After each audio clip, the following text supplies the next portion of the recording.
Hey guys, how's it going? Back today with another installment of Spinner of Yarns, where I read to you stories aloud from books, blog posts, whatever, starting with my own works, and then as things progress, I'm going to be trying to bring other authors on to be able to promote their works as well. But today we are going to be reading the next chapter in my book, Blood of the Wolf, which you can find on Amazon.com in paperback and Kindle. You can also find it at BarnesandNoble.com. Make sure you hit the subscribe button and notification down below so you'll know whenever I upload a new video. Hit the like button, share it with friends, hold them down, torture them, make them listen. Keep that viewer base growing.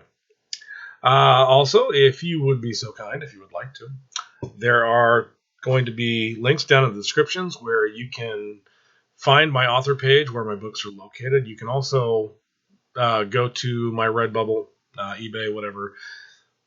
It's how I support my daughter and how I keep the writing going. So, without further ado, we are going to get on to this. Chapter 5, School Days. Michael woke up early Monday morning around 6 a.m. with a small sense of dread about the day to come, as he hoped that he would be able to keep his abilities hidden from his classmates. Only a few short months left until graduation. He just had to survive that long without slipping up and becoming some government guinea pig. When Michael and Alan walked outside, they found Lisa waiting for them on the steps. She smiled as she stood up and threw her backpack over her shoulder. "You guys ready for school?" Michael took a deep breath.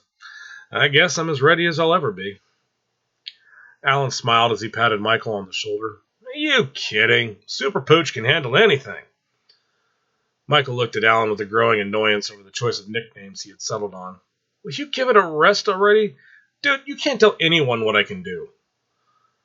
Alan almost looked offended at the implication. "What kind of Fred do you take me for, man? I'm just messing with you. Besides, if I told anyone, then you couldn't tell me what Sarah and Mr. McKinley's algebra class was thinking about me.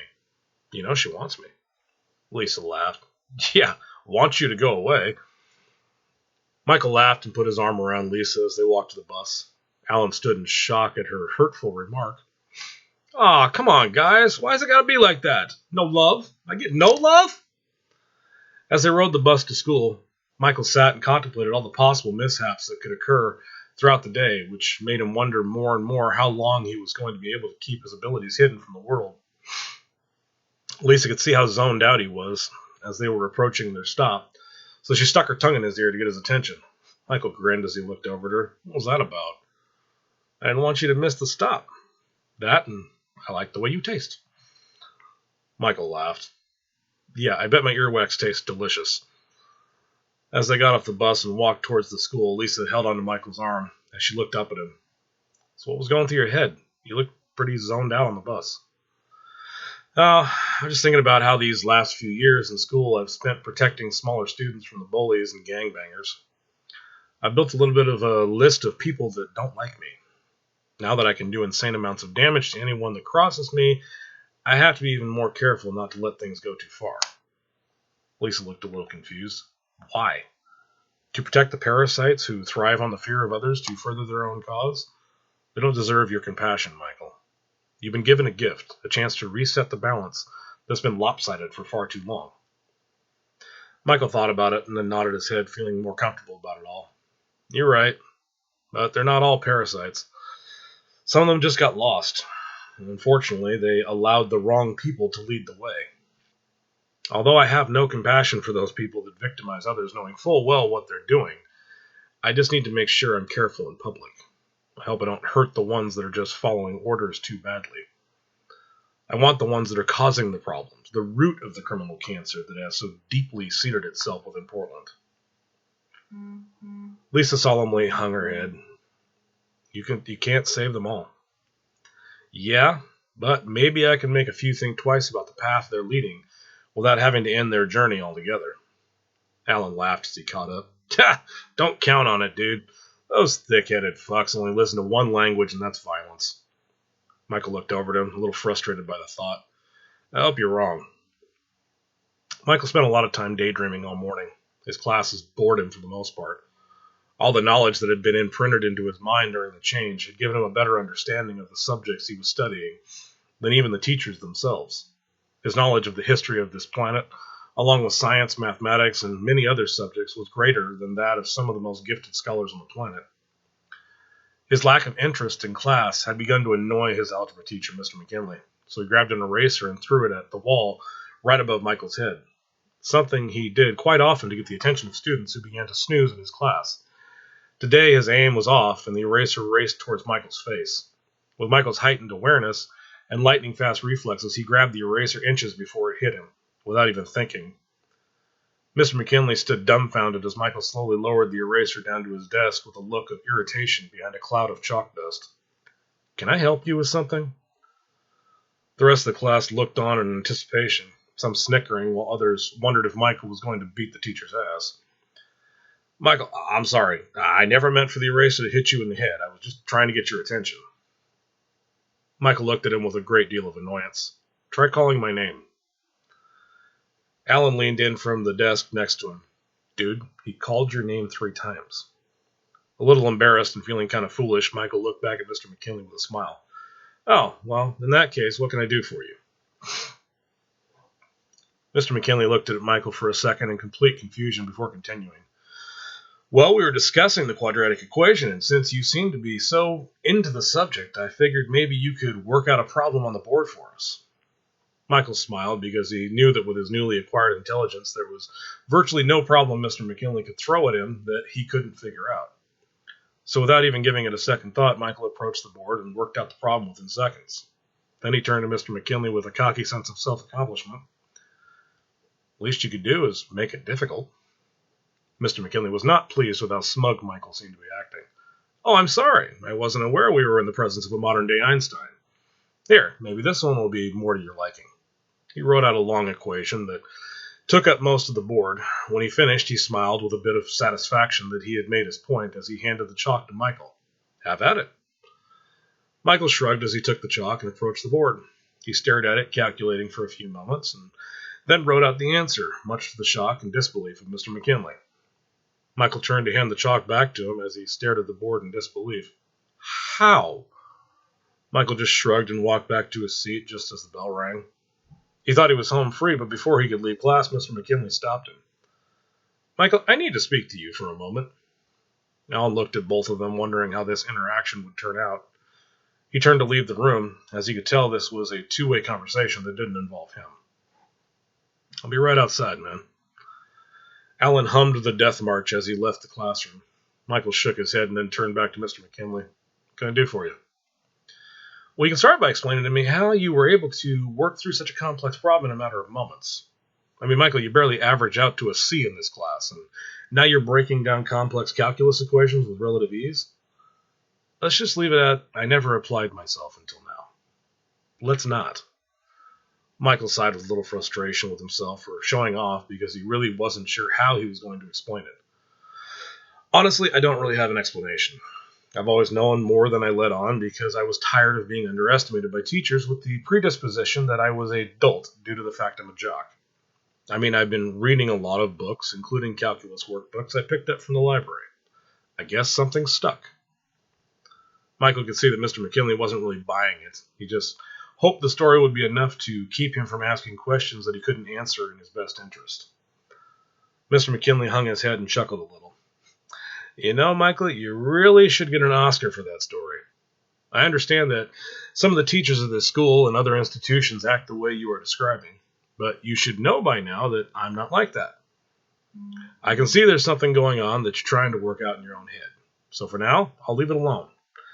However, I'm going to be keeping track of your grades from now on, in this class and in your others. You still have the time to bring your GPA up before you graduate, and I expect you to take the SATs. If you're as intelligent as you claim, I'll be damned if you're going to end up in some community college. Don't test me on this, Michael. You know I'll take you down to the wrestling mat and kick the shit out of you until you tell me what's going on. I'm still your coach for at least a few more months." Michael smiled and nodded his head in agreement. "It's a deal." Mr. McKinley put a hand on his shoulder. "I'm always here for you if you need to talk." "Thanks, but I really need to figure this out on my own." Michael grabbed his bag and walked out the door to meet up with Alan. Alan stared at him for a second as he exited, and he was obviously trying to contain his laughter. Nice story, dude. Yeah, not my finest, but it did the job. Let's get to lunch while we still have time. Lisa's waiting for us downstairs. While Lisa waited for Michael and Alan to show up out front, she had some issues of her own to contend with. Vu, the leader of one of the school's largest Asian gangs, saw her standing out there without Michael around, so he figured he'd take the opportunity to make his move. He looked over at one of his newest initiates and pointed in Lisa's direction. Hey, Lee, here's your chance to prove yourself. See that girl over there, standing on the steps? Yeah. Well, she belongs to this punk-ass bitch named Michael that thinks he can walk around in our school and not show us respect. So, since he's not around to protect his property, I figure we should take it for a test drive, just to make sure everything is still in working order. Go over there and give her a little kiss. See if you can get the engine running. Lee made his way over towards Lisa, slowly stalking his prey as he strutted with his pimp walk, trying to act like someone important. He hungrily bit his bottom lip as he eyed her unsuspecting ass, just before grabbing it. Lisa spun around expecting it to be Michael surprising her, but to her disgusted discontent she saw Lee leaning in for a kiss, drool running down his face with anticipation.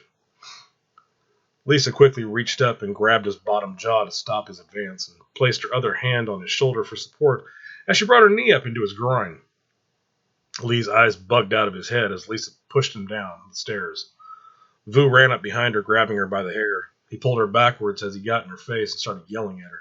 Bitch, how dare you disrespect one of my soldiers like that? I'm going to teach you a lesson you'll never forget, you little whore. Vu reared back his fist to punch Lisa in the face, but just as he was about to swing, Michael burst through the door and grabbed his arm right below the wrist. He stared forward out towards the street with a blank expression that did little to hide his barely containable rage. The fuck do you think you're doing, white boy? It's about time this little bitch learned a lesson. Before Vu could finish his sentence, Michael squeezed his arm till he heard the bone crush underneath. He looked over in Lisa's direction to make sure she was all right. She was picking herself up off the ground, a few tears running down her face. Michael lifted Vu up by his shattered arm as the skin stretched a bit from his body weight. He screamed in agony, but it didn't sway Michael at all as he continued to stare at him. Apologize. Vu frantically tried to find balance, but his legs wouldn't cooperate due to the shock from the injury as he screamed at Michael. Fuck you, white boy, you're a dead man! You just signed your fucking death warrant! You and your whole family are going to... Ah! Michael shook his arm a bit to get his attention. Vu started to pass out from the pain, but before he could, Michael grabbed him and slapped him in the head a few times with his own hand. Ah! Nope, you're not getting out of it that easily. Apologize. Vu's eyes rolled around in his head as he dangled in Michael's grip, drool and vomit running down his face. He strained to form words. I killed this motherfucker. Vu's right-hand man, Chan, snapped out of the shock from what was happening. Yo, I got this punk, Vu. Chan ran towards Michael, pulling a butterfly knife from his pocket. He was so intent on taking him out that he didn't even notice Alan moving towards him. Alan ran and jumped towards Chan, kneeing him in the side of the head. As he hit the ground, the knife flew out of his hand. He looked up dazed and confused, trying to figure out what just hit him. But Alan kicked him in the face, knocking him out and breaking his nose before he could come to his senses. Michael glanced over in Alan's direction and smiled a little before turning his attention back to Vu. Let's try this again, Vu. Apologize.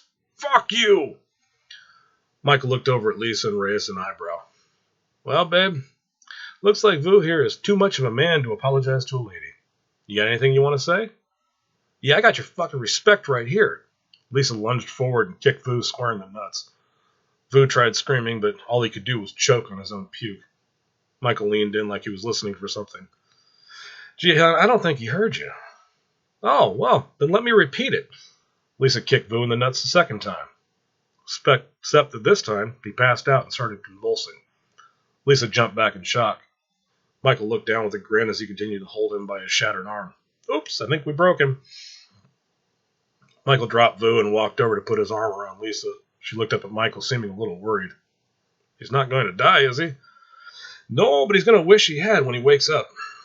Alan walked over to the other side of Lisa, holding his own nuts. You done, or should I be worried? She almost looked a little sick to her stomach as she stared down at Vu on the ground. I don't think I'll be doing that to anyone for a while. I think I'm going to be sick. Michael glanced around to see the crowd that had formed to watch the fight. He was in such a zone that it never dawned on him how many people just witnessed what occurred. Come on, let's get out of here before security comes. They walked to the mall a few blocks away to grab some lunch. Michael and Alan kept cracking jokes and laughing about the condition in which they left Vu and his lackeys. Lisa tried to remain lighthearted, but she had never been in a real fight, at least not one where she had done so much damage to someone. She was beginning to see Michael's dilemma with causing another unneeded pain, even if they did deserve it. She started to see why he always said that in a fight, no one wins. It was something his martial arts instructor always told him. Michael could hear the thoughts racing through Lisa's head, and he smiled a bit at the realization of her sudden understanding. He knew that it was something that everyone has to come to terms with eventually. He just hoped she wouldn't dwell on it too much. Michael put his hand on Lisa, trying to comfort her. Sorry it took so long for us to get down there. I got delayed with my teacher. She looked up at him and smiled. You didn't know they were going to do anything. I know, but if I was there, you wouldn't be going through what you're going through right now. Lisa looked confused. What do you mean? He pointed to his head. You're not exactly being quiet. Lisa hung her head. I've never hurt somebody that bad before. Michael sighed a little. I'd tell you that it gets easier, but I know that won't help, and I'd rather you not get to that point. Lisa smiled a bit as she looked up at him. She knew this was something he had gone through in his younger years. Nothing she had witnessed, but he had told her about it and how his instructor had said he would go through it. His instructor was the first-ranked martial arts master in the world and someone Michael believed to be one of the wisest men in existence. Michael's instructor had counseled him through his first experience with truly harming another human being. It was the night his father got way too drunk and took the physical abuse on his mother and him a bit too far. Michael was only 12 years old, but he already felt like the man of the house, considering his father Matt had been drunk since before he could remember. One night, while Michael was doing his homework, his father came home from the bar after having considerably too much to drink.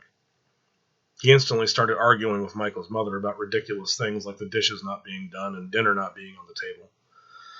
Michael was used to this, but on this night in particular, his father took it too far. He started hitting his mother and he wouldn't stop.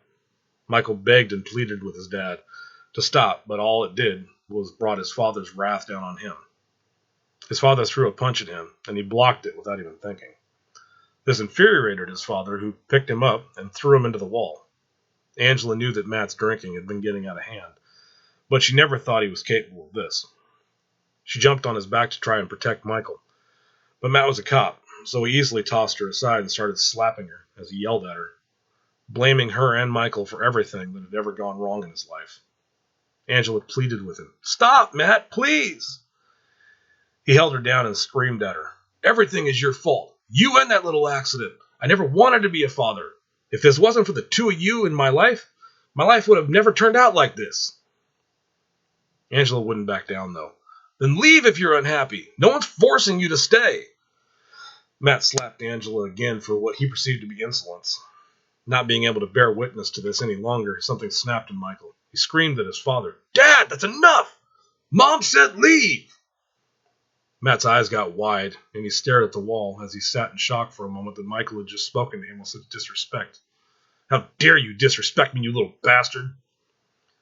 Matt started removing his belt as he stood and moved toward Michael. "You're one little accident I intend to fix." Michael moved towards his father, not allowing him to get the upper hand. As scared as he was of what his father would do to him, he wasn't going to let him treat his mother like that.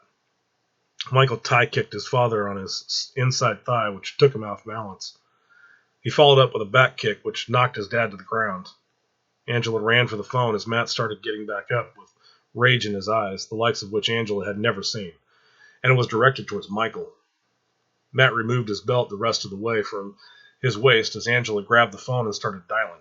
"Damn it, Matt, I'm calling the police!" Matt reared back and swung the belt at her, but Michael jumped in the way of the shot and grabbed the belt before it could hit his mother.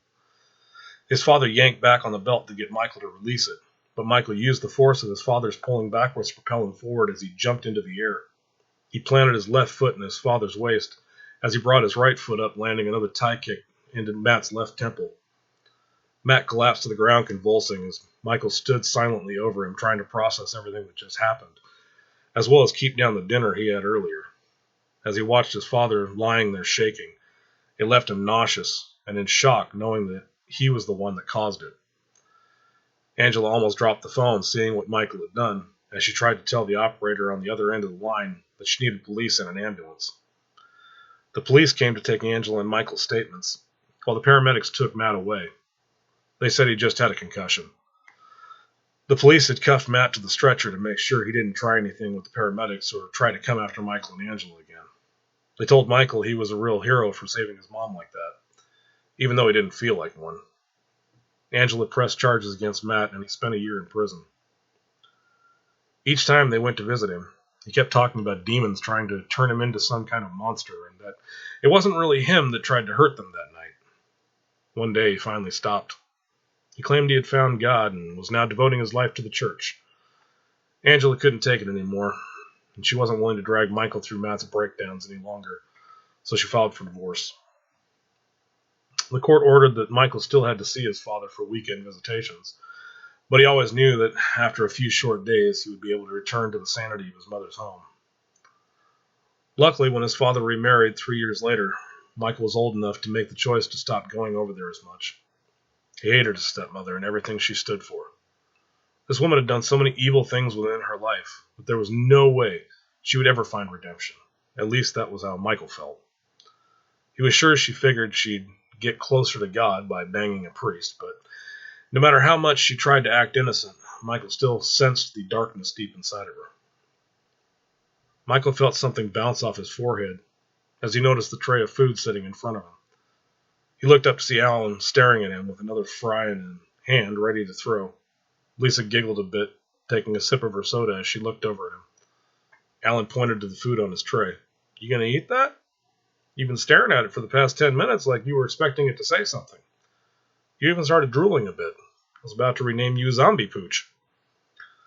Michael raised an eyebrow, giving Alan a slightly annoyed look for the continued variation on the dog nicknames. He took a few bites of his burger while Lisa looked at him, wondering what was on his mind.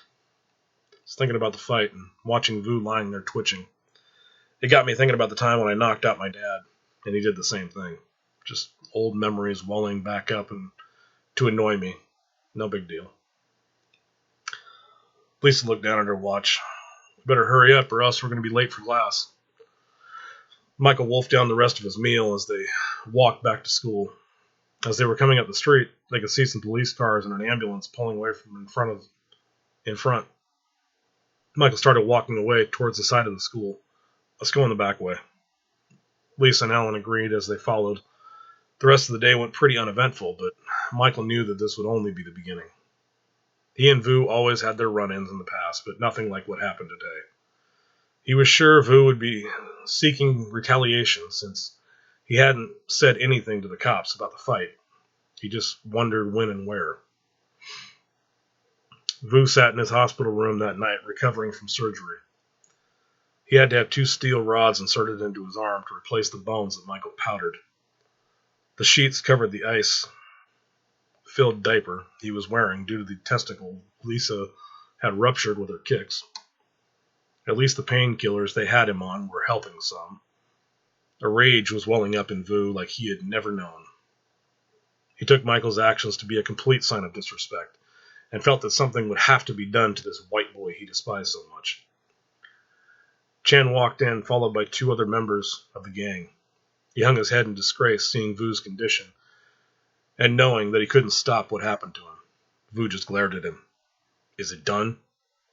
Chan nodded his head. "Yeah. We took him for a swim. With the current, he'll probably wash up somewhere on the coast. That is, if he doesn't get caught up in a boat engine first. I doubt it, though. With a hole in his head, he'll probably just sink." Vu looked pleased. "Good. He couldn't even take care of one little girl. No way I'm letting him join the ranks of real soldiers. It'll be a good lesson to the rest if they know their place. At least you're good for something." Chan just bit the inside of his lip. He dared not talk back, lest the same thing happen to him. "So what now?" Vu stared out the window into the night. Now we teach that fucker Michael a lesson he'll never forget. When he comes to school tomorrow, I'll put a bullet in his fucking head. Save that bitch he's with for me. I owe her some special attention. As he said this, he adjusted himself on the hospital bed with a noticeable amount of pain showing on his face. Chan turned his head out of disgrace for not getting Vu's back in time. What about that bitch Alan? I owe him for getting in my way when I was coming to help you. He's all yours. Do whatever you want with him. Chan smiled and nodded his head. I'll call you when it's done. The next day, Michael, Lisa, and Alan got off the bus at the stop near the school. As they were approaching the front of the school, Michael noticed a van creeping up real slow. As he got up alongside of them, a side door slid open to reveal Chan and two other Asian gang members with guns. Michael jumped in front of Alan and Lisa to keep them from getting hit, as all three gang members opened fire. Chan screamed, "Who's the man now, motherfucker?" Michael threw his hands out in front of him with a panicked, reflexive response, a fleeting attempt to will the bullets to stop or miss their mark. He didn't even look to see if it worked. Much to his surprise and to the surprise of Chan, the bullets never impacted. Michael opened his eyes to see a nearly invisible force field that had been erected around them. To Michael, it looked like a dimly glowing bubble of energy that surrounded them. Chan fired again in disbelief, but this time Michael glared back and snarled as his eyes flared red. The bullets harmlessly collided with the shield in front of Michael. Chan wet himself and dropped the gun as the others scrambled to close the door, screaming at the driver to get them out of there. As the door closed, Chan stared at Michael in terror. Michael continued to glare back as he smiled maniacally. He'd deal with them later, and it wouldn't be pleasant. For now, he was more concerned with everyone's safety. The driver of the van sped off, nearly missing a few cars as he weaved through traffic. As the danger faded, so did the shield that surrounded them. A wave of momentary dizziness struck Michael as the shield dropped completely. Alan grabbed him as he stumbled back. Lisa reached for him, scared that he got shot trying to protect them. "Oh my God, Michael!" He steadied himself, placing a hand on his head, trying to regain some focus. "I'm fine.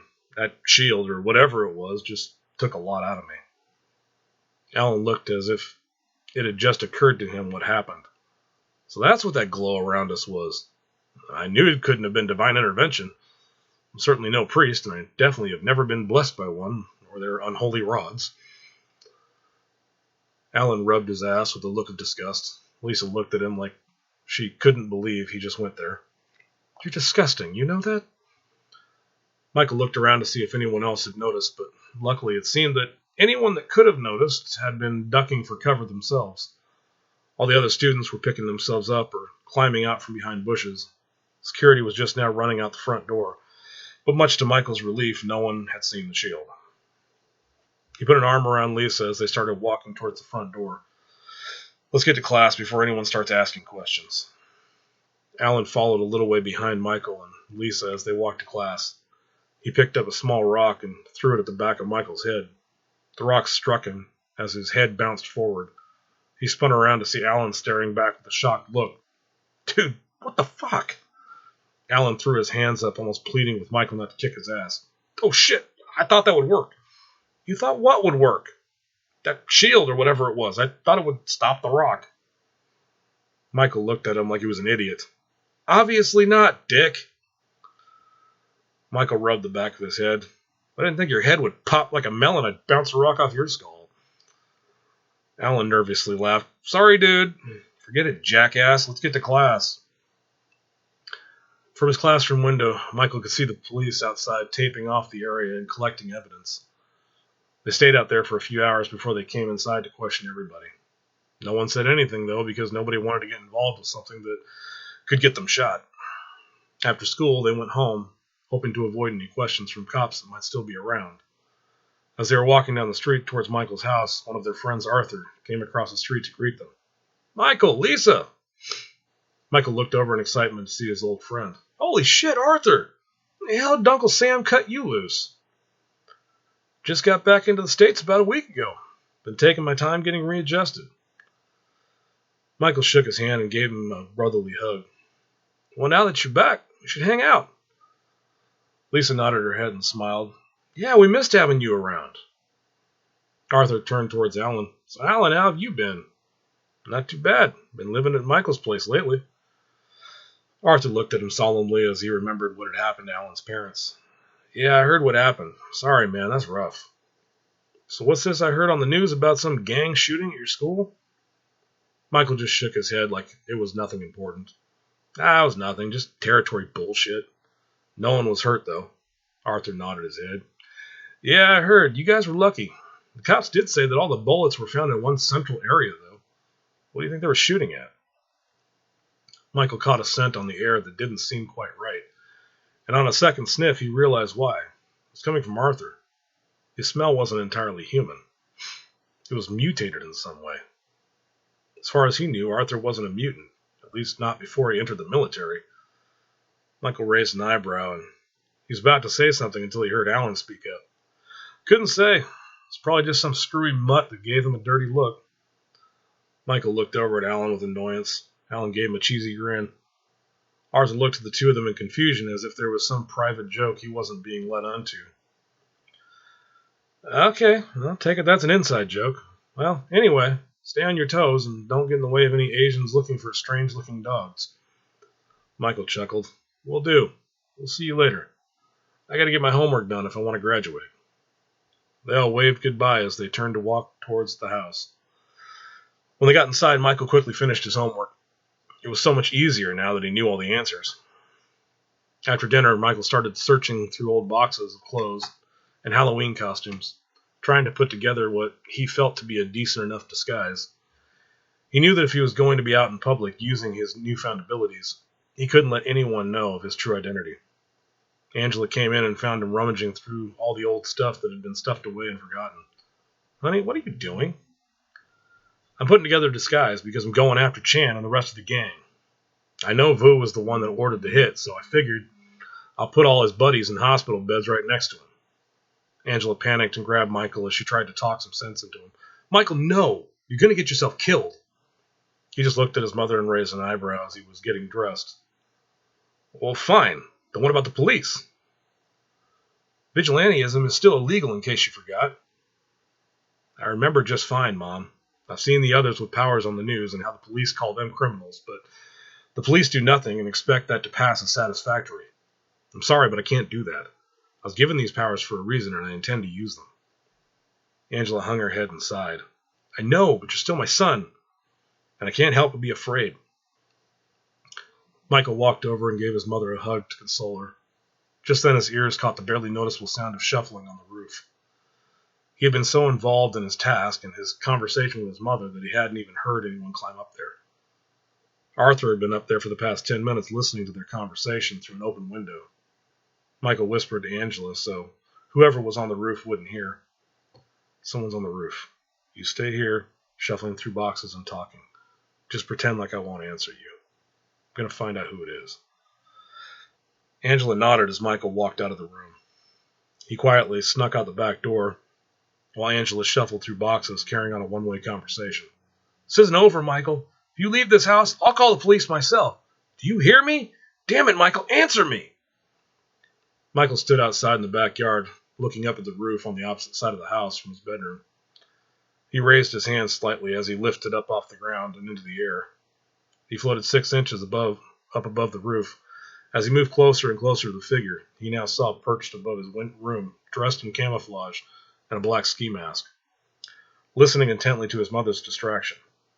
He sniffed the air to see if he recognized the would-be prowler and was less than surprised to catch Arthur's scent as he rolled his eyes.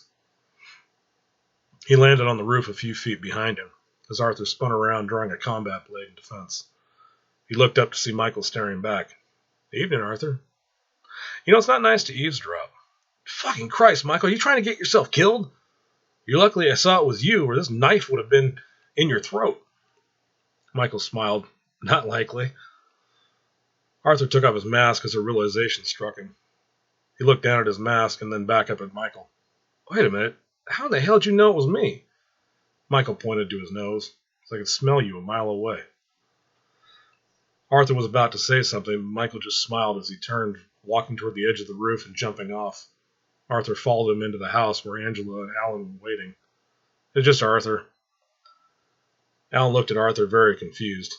What the hell were you doing up on the roof? Trying to find out the truth about today's events at your school. When we spoke earlier, I could tell you weren't giving me the full story. Angela spoke up. That Asian gang was shooting at them in retaliation for a fight that happened yesterday between Michael and their leader, Vu. Now Michael is going after them, and knowing my son like I do, there's nothing I can do to stop him. Arthur turned to Michael. Mike, I know you want vengeance, but this is serious. Why don't you let me handle it? I wouldn't want you getting hurt. I better do this alone. Hello? I just got back from fucking Afghanistan. I think I can handle these jokers. Michael smiled at Arthur's frustration. Dude, you didn't even hear me until I was right behind you. You just sit this one out and let the big boys handle it. I'll show you a big boy, you little punk. Arthur lunged at Michael with a straight punch, but he wasn't expecting Michael's eye-blurring speed. He parried the punch as he grabbed Arthur by the shirt and picked him up off of his feet, flinging him toward the wall behind him. Just before Arthur impacted, Michael stopped him in midair. If you really wanted to come along that badly, all you had to do was ask. He lowered Arthur down to the ground with a chuckle. Arthur stood in shock for a moment before finally asking, Where the hell did you get abilities like that? It's a long story, and I don't have time to explain. Besides, I could ask you the same question, but I can already guess where you got yours from, Mr. Military Experiment. Arthur's eyes got wide. Hey, how the hell did you know that? Michael pointed to his nose. I can smell the mutation. Arthur shook his head in frustration because there were just too many things he couldn't possibly understand at this point in time. Fine, but after tonight, we're sitting down for a heart-to-heart. With everything they did to me, I still can't do what you just did. Michael smiled. You have no idea. Angela struggled to smile as she put a hand on Michael's shoulder and looked at Arthur. Make sure you bring my boy back alive, Arthur. You can count on it. I still have more experience than he does in situations like this, and I'm damn sure I can still teach him a thing or two if this is the road he's decided to take. Michael thought about it and then nodded. Yeah, you might prove yourself to be useful. Arthur looked at him like he wanted to smack him. You know, I'd shoot you if I didn't think you'd just dodge the bullet. Michael grinned. I've never tried that. Angela's eyes got wide. Yeah, let's not. Arthur looked at her and smiled before turning towards the door. Get your shit together, you psycho. We've got work to do. I'll meet you in front of my house. I gotta get some gear. Michael walked back to his room to get ready. He put on his ninja uniform and a black trench coat. He also strapped his katana to his back and a few throwing darts to each forearm. When he got outside his house, Arthur gave him an earpiece so they could keep in contact. No using each other's real names over the radio. When we're in the field, refer to me as War-Torn. Michael smiled sarcastically. Oh, that's so cute. How'd you come up with that one? War-Torn just stared back at Michael with a less than amused look as he lit a cigarette. Michael shrugged. Man, no sense of humor. Fine, just call me Justice. War-Torn shook his head as he climbed into his black Chevy pickup. You call me unoriginal. Well, hop in. No thanks. It's a nice night to fly. Justice rose up into the air as War-Torn's jaw dropped and his cigarette fell to the ground. Yeah, we really need to have that talk when this is over. Don't do anything until I get there. Justice looked back down at him as he drove off. Hope you don't get stuck in traffic. Justice flew off towards the southeast as War-Torn peeled off down the street. He had no intention of letting Justice get all the glory.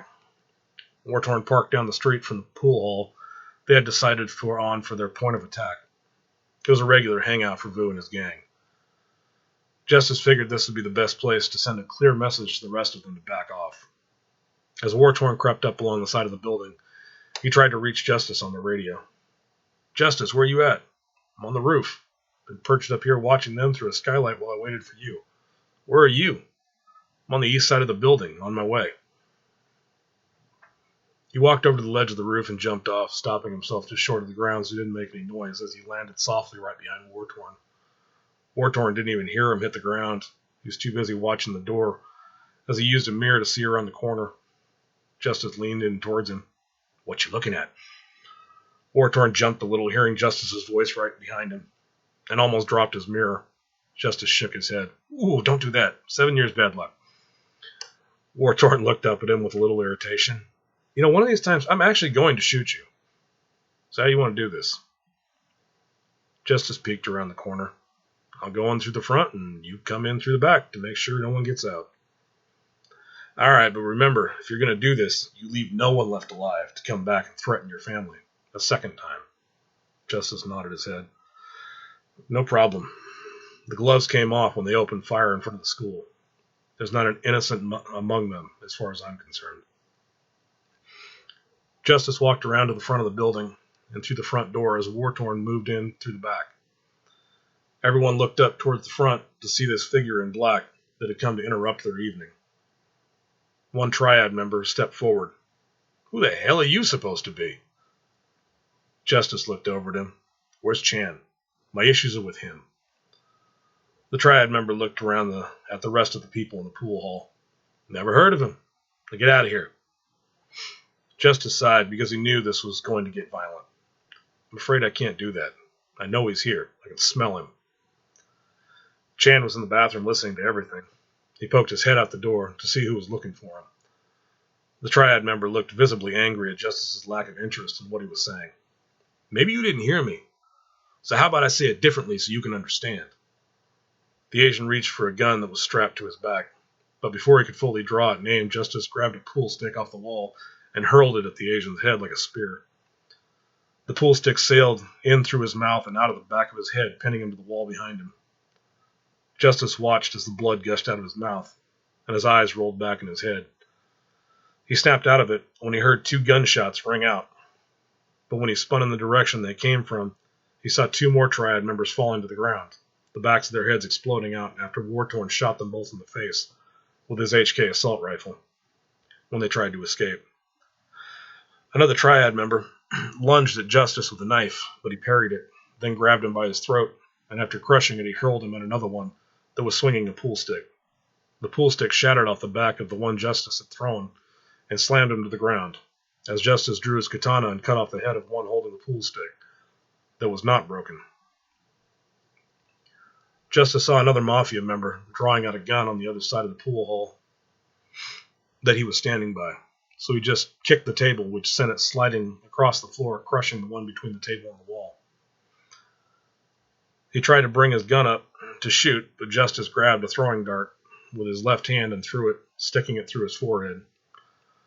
War-Torn finished off the few remaining Mafia members that had tried to escape during Justice's onslaught. Justice turned to see Chan still watching from the bathroom door as his eyes flared red and he made his way towards him. Chan turned chalk white, scrambling backwards toward the window on the other side of the room. He was up on the sink trying to crawl out when Justice kicked open the door, which shattered under the force of the impact. He ran across the room and grabbed Chan by the leg and yanked him back through the window, throwing him to the ground. War-Torn stood at the door, making sure no one else came in.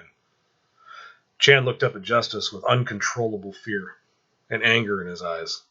Who in the hell are you? You know who you're fucking with? You're dead. You and everyone you know are dead. Justice laughed and then snarled, baring his fangs. Those are big words from a man that doesn't have much longer to live.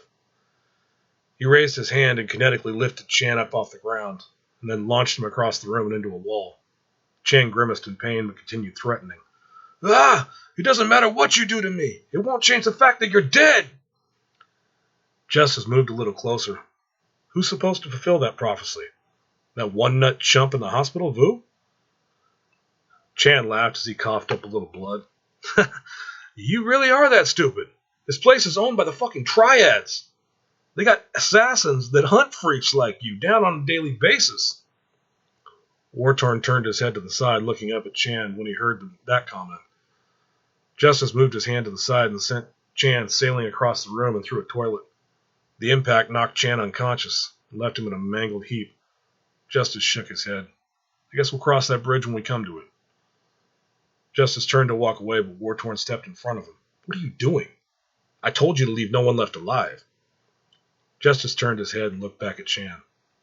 He's not our problem anymore. If what he's saying is true, then we have bigger issues to deal with.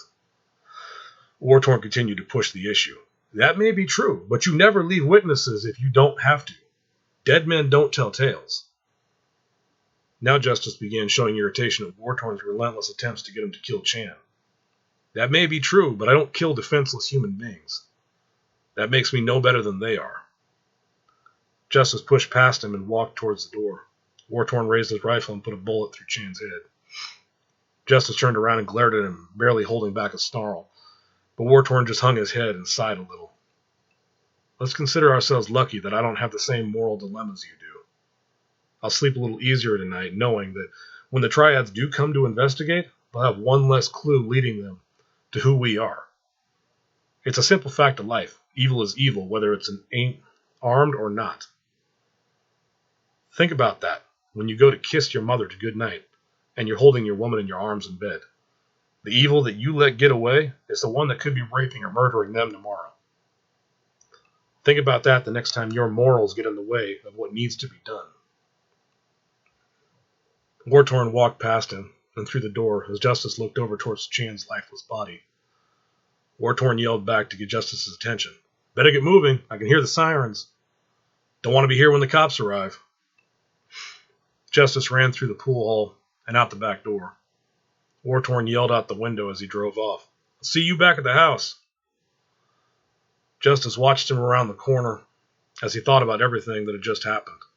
He didn't completely agree with what Wartorn had said, but he didn't disagree either. It was something that he knew he would have to work through in time. But for now, he had to get airborne. He took off into the sky, heading towards home, giving one final glance back towards the pool hall, and something that he would not soon forget.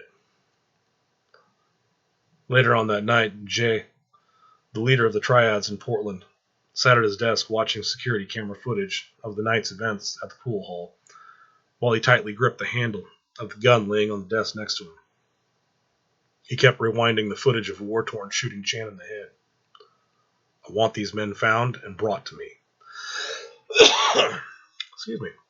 Chan was my nephew, and Vu is my son. They will pay for what they have done. The Mafia member standing in the doorway to his office bows. Our men are already on it, sir. We will track them down, whoever they are. Jay screamed and shot the computer monitor, sending sparks flying everywhere. He waved the Mafia member away as his eyes filled with rage and tears. And that concludes Chapter 5. Damn. Dry mouth. That was a long chapter. Anyways, guys, I hope you enjoyed. Make sure you hit the like button, subscribe, and hit the notification bell. And also, hey, if you'd be so kind, check out one of the links. Any design or book or whatever you purchase, it helps me support my daughter and keep these stories coming to you. Also, aside from the links up in the cover bar or whatever for my channel, there's also links you can click on as well that will take you to the same places.